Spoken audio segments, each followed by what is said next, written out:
Salut les topiens! Ça faisait un petit moment qu'on n'avait pas consacré une vidéo entière à l'extension des Walt Disney Studios, donc spécifiquement dédiée à la zone actuellement en cours de construction derrière le Hollywood Tower Hotel. Une zone qui est déjà très décriée, critiquée parce qu'elle est immense, mais un peu vide en termes d'attractions. Seulement 2 nouvelles attractions sont prévues dans cette zone. L'attraction Frozen Ever After, qui sera intégrée au World of Frozen, donc là c'est bien entendu tout un land avec différentes expériences, mais qu'une seule attraction. Et puis une seconde attraction, un flat ride tiré de l'univers de Réponse. Tout ça évidemment c'est très décrié parce que à chaque fois que je traite ce sujet sur la chaîne, la plupart des commentaires c'est tout cet argent pour seulement 2 attractions, qui plus est des attractions pas forcément innovantes, dont une qui est déjà proposée au public depuis plusieurs années. Mais ce qu'il faut bien comprendre au Walt Disney Studios, c'est qu'on fait même plus là de l'imagineering ou de la création d'attractions, on fait simplement presque de l'aménagement et de l'urbanisme. On paye en réalité là 20 ans d'erreur au Walt Disney Studios, qui est un parc qui n'aurait jamais dû ouvrir puisque ce n'était qu'un semi-parc.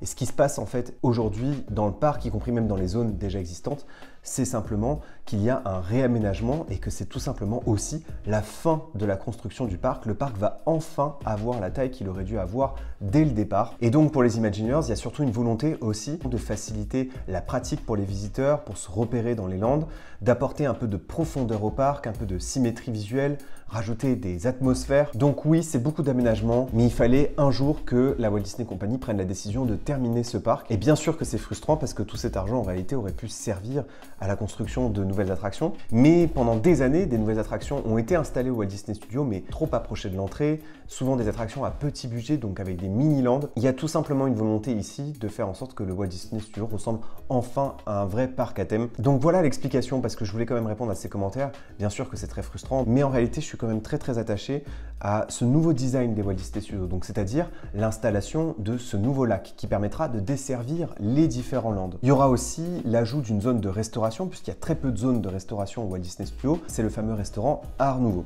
Il y aura aussi une nouvelle entrée pour Toy Story Playland, en plus de celle qui nous accueille avec Buzz l'éclair. Il y aura aussi l'installation d'une nouvelle atmosphère autour des jardins anglais, qui seront situés à gauche de l'allée principale qui desservira le lac. Et puis il y aura aussi bien sûr l'installation de sanitaires, de bâtiments techniques, de snacks supplémentaires. Et puis ce lac aussi, c'est l'occasion de faire venir un nouveau spectacle nocturne. On parle beaucoup des nouvelles attractions, mais en fait le Walt Disney Studios va sans doute accueillir un nouveau spectacle nocturne qui lui permettra de fonctionner en horaire attendu comme le parc Disneyland. Ce qui fait que enfin le Walt Disney Studios sera considéré comme un parc où on peut passer sa journée entière dedans, ce qui permettrait à Disneyland Paris de devenir le resort qu'ils ont toujours rêvé de devenir. Et donc je suis allé voir où en étaient les travaux, puisque depuis quelques semaines ça s'accélère, et pas qu'un peu. Regardez ces images. Sur ces images que j'ai filmées il y a quelques jours, on voit clairement les fondations du restaurant Art Nouveau se dessiner. D'ailleurs sur ces premières fondations, on reconnaît un peu le design du restaurant. Il est fort probable que ce soit une expérience encore dédié aux univers des princesses Disney, puisqu'on est juste derrière l'attraction Réponse, et puis parce qu'on fait face au World of Frozen qui met en avant l'univers de la Reine des Neiges. Et puis derrière le restaurant Art Nouveau, sur l'allée principale qui permettra de desservir le lac, il y a aussi l'installation de l'attraction Réponse. Et là aussi, les fondations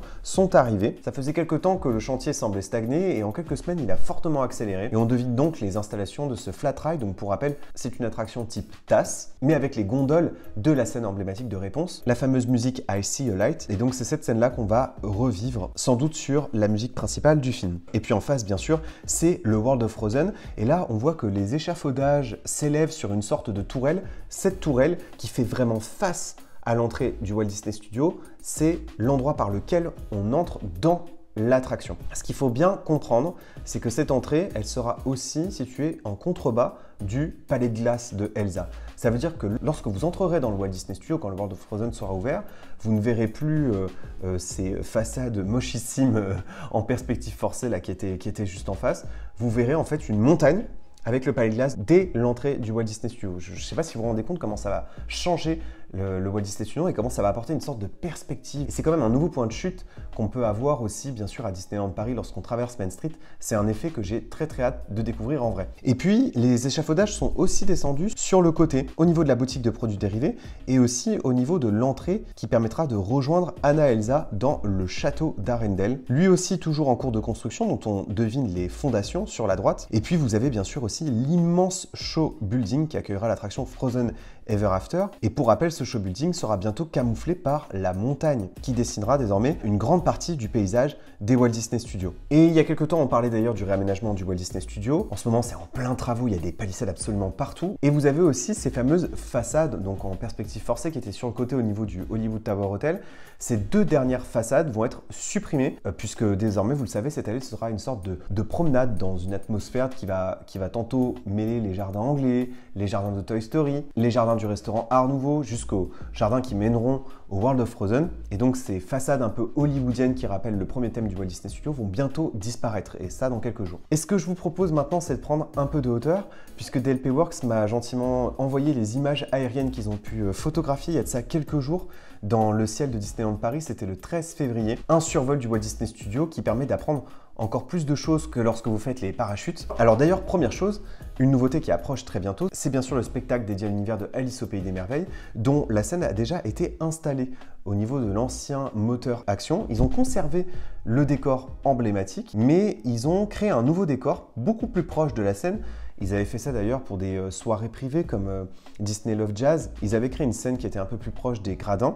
Donc là, ils veulent un peu plus immerger les spectateurs. Le champ de vision sera, à mon avis, un peu plus restreint et on sera un peu plus proche des artistes. Et donc, le setup a été installé. Et le décor du précédent spectacle semble conservé, mais ne sera peut-être pas forcément utilisé dans le cadre du spectacle. Une autre information importante à noter sur cette image, vous le voyez, l'eau commence à arriver dans le lac et dans le bassin de rétention d'eau. Le lac semble complètement finalisé et donc ça y est, il commence à le remplir, ce qui va bien sûr complètement changer l'atmosphère du chantier dans quelques jours lorsque le lac sera plein. Ce lac qui sur le concept art est censé accueillir des embarcations, mais surtout un spectacle nocturne, c'est une nouveauté importante à prendre en compte qui à mon avis sera livrée dès l'ouverture de l'extension du Walt Disney Studio. Autour du lac, c'est bien sûr le World of Frozen qui est très imposant, mais le bâtiment le plus imposant après le Land, c'est bien sûr le restaurant Art Nouveau, qui sera donc un service à table qui aura donc une grande capacité, puisque le bâtiment occupe quand même une grande partie de la balade. Comme les fondations commencent à s'élever, on se rend vraiment compte de la place qu'il va prendre, et il sera vraiment assez proche de Cars Road Trip, et d'ailleurs on pourra rejoindre aussi bien sûr le lac depuis l'attraction Cars Road Trip. On pourra aussi bien sûr rejoindre le lac depuis le Avengers Campus. Je le disais à l'instant, Cars Road Trip, Toy Story Playland, et puis bien sûr pour l'accès au World of Frozen, il faudra obligatoirement passer par le lac. Et donc pour se déplacer dans le Walt Disney Studio, où il fallait sans cesse repasser devant le Studio 1 pour changer de land, où d'ailleurs les espaces de circulation étaient parfois un petit peu restreints, là on se rend compte de l'espace qu'on va avoir et de la facilité à circuler et à rejoindre des attractions en se déplaçant autour de la promenade. Un autre bâtiment s'élève en face du restaurant Art Nouveau. C'est un bâtiment que j'ai brièvement évoqué en début de vidéo. C'est un bâtiment technique qui va notamment accueillir la régie du spectacle qui sera donné sur le lac du Walt Disney Studio. Ce sera un plus petit bâtiment qui sera situé juste devant et derrière les jardins anglais. Les jardins anglais qui pour l'instant n'avancent pas tellement. Ça s'est surtout animé les derniers jours du côté du carrousel de réponse et du restaurant Art Nouveau. Et enfin, du côté du World of Frozen, ça bouge beaucoup. On voit que le show building commence à être recouvert, donc ils sont en train de refermer le show building. On va plus voir ces images absolument incroyables du show building ouvert. Et maintenant que les bâtiments sont quand même bien avancés, on comprend en fait qu'il y aura 3 zones majeures dans le World of Frozen, donc l'attraction Frozen Ever After qui accueillera aussi la boutique.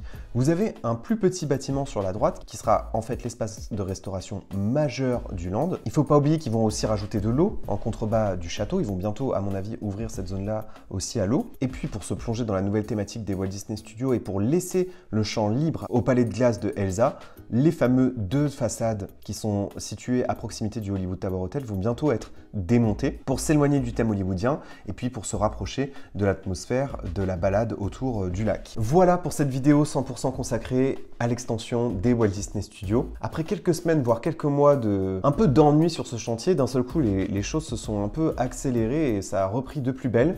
Toujours pas de date d'ouverture, et pourtant le calendrier des ouvertures des attractions Disney a été dévoilé à plusieurs reprises par Josh D'Amaro, mais malheureusement l'extension des Walt Disney Studios n'y figure pas pour le moment, sans doute parce que le chantier prend un peu de retard. Beaucoup de monde espère bien sûr une ouverture en 2025, c'est pas tout à fait sûr, peut-être que ce sera fin 2025 ou début 2026.